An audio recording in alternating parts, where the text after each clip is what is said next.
Good evening and thank you for tuning in. I'm Bill Potter with the WJTS News.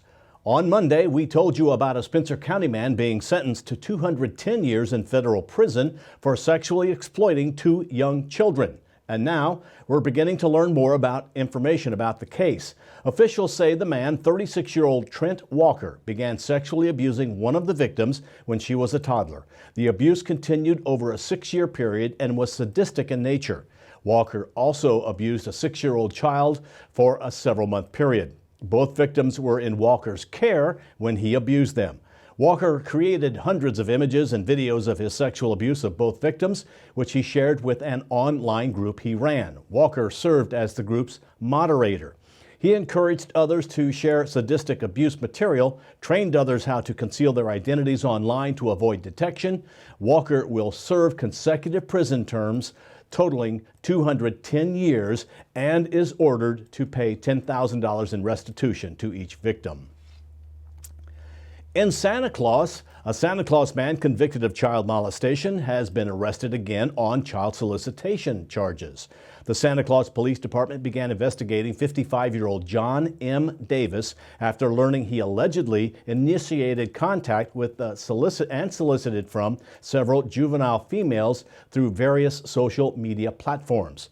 Officers located Davis at his place of employment on November 15th.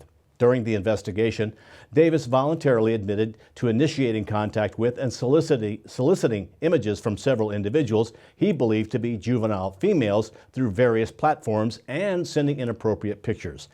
Davis also admitted to having recent contact with a victim involved in a child molesting case for which he was previously charged and convicted.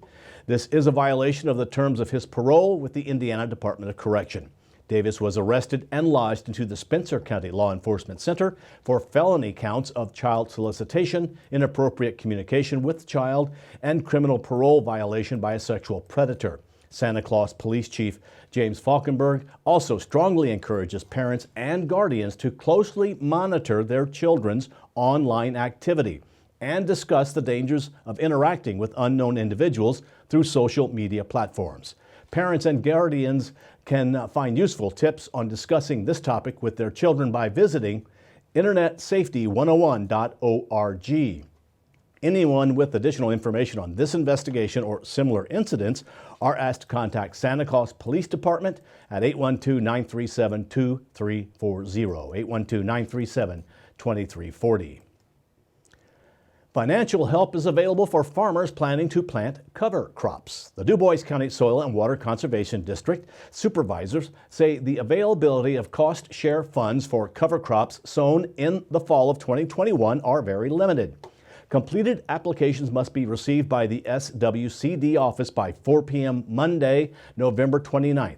Incomplete or phone applications will not be accepted. The cost share will be offered at the rate of $20 per acre, up to 100 acres per individual or entity. Applications will be ranked for funding. Criteria for ranking include whether the landowner has used cover crops in the past and if they have livestock. In the event of ties, the date of application is submitted will determine funding availability. The cover crops must have been applied by no-till practices, broadcasting, or aerial application. The cover crop must also meet USDA Natural Resource Conservation Service specifications and are not to be harvested for forage. For information details or an application form, contact the SWCD at 812-482-1171, 482-1171 at extension number 3, or email to justin.berry@in.nacdnenet.net. The cover crop fields submitted for payment will be fields verified by SWCD staff. A few lakes in Perry and Orange counties will be lowered next month. The Hoosier National Forest plans to repair 5 boat launches this winter. This affects Indian, Salina, Tipsaw, and Saddle Lakes in Perry County and Springs Valley Lake in Orange County. Gravel has eroded due to years of wave action. New gravel will be placed in and around ramps to provide a more even surface and allow for safer footing. The Springs Valley Lake boat ramp will also receive repairs to the concrete. To be able to do this work, the water levels in these lakes will be lowered starting early December. which will prevent boats from launching for a period of time over the winter. Work is anticipated to occur between December and January, depending on weather and lake levels. The work on each ramp will likely only take a few days. However, the repairs needed for the Springs Valley Lake ramp are projected to take up to 2 weeks to complete. Ramps will be closed for the work while it is being conducted, and they will not be functional until rainfall refills each lake. You want more information and updates? Visit fs.usda.in.gov. There's a new holiday show coming to Jasper this Christmas season. Christmas in Killarney is an Irish Christmas celebration and takes over the Jasper Arts Center stage at 7:30 p.m. on Sunday, December 12th. The group combines the excitement of Irish dance with the harmonies of traditional Christmas classics that is. Performers will take the audience back to the late 1920s in Killarney, Ireland, and will show what it means to celebrate Christmas the Irish way, where many of their own Christmas traditions originated. Tickets are available by visiting jasperarts.org/tickets or by calling 812-482-3070, 482-3070. Tickets are $35 for adults and $33 for seniors and $30 for students. Group rates are available. The last DuBois County Community Paper Shredding Day was a huge success. 71 residents and businesses brought in 3,611 pounds of paper to be securely shred during the 4-hour-long event on Wednesday afternoon. It was made possible by a partnership between the DuBois County Solid Waste Management District and Kimball International's Recycling Center in honor of America Recycles Day.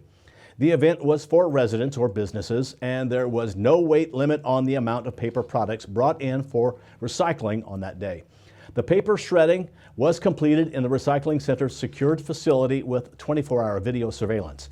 This was the last public paper shredding event of the year in DuBois County, although Kimball International's Recycling Center and the Solid Waste District plan to host another on-site shred day, again for Earth Day in April of 2022. For more information about this event or other services of the DuBois County Solid Waste District, please call 812-482-7865, 482-7865. Licensed and certified healthcare professionals have an opportunity to attend another life-saving class. Memorial Hospital and Healthcare Center is offering another basic life support training class on Monday, December 13th from 8 a.m. to 12 noon in the Health and Wellness Classroom at Memorial Southside Office on 12th Avenue in Jasper. The course covers CPR for all ages, two-man CPR, bag valve mask ventilation, relief of responsive and unresponsive choking, and use of the AED. Participants must successfully complete a written test and skills evaluation to receive a course completion or credential card. Pre-registration for the class is required and class size is limited. For more information or to register, visit mhhcc.org and click on Classes and Events or call the Health and Wellness Department. This is a local number, 812-996-2399, 996-2399. And planning the next visit to the Hoosier State's state parks just got a little easier. Advanced copies of the 2022 Indiana State Park Special Events Calendar are available in a PDF format by emailing specialevents@dnr.in.gov or by calling 317-232-4140, 317-232-4140. The calendar offers a high-level listing of events and dates for the entire year for those planning vacations or weekend trips. Events on the 2022 calendar range from winter bald eagle watches and full moon hikes in several locations to dates for Easter egg hunts, paddling events, and fireworks. Individual events with additional details will also be posted by properties on the DNR calendar, which you can see at calendar.dnr.in.gov or by visiting interpretiveservices.in.gov. Well, now stay tuned. Your weekly forecast and sports with Kurt Guxell are still to come on 18 WJTS News.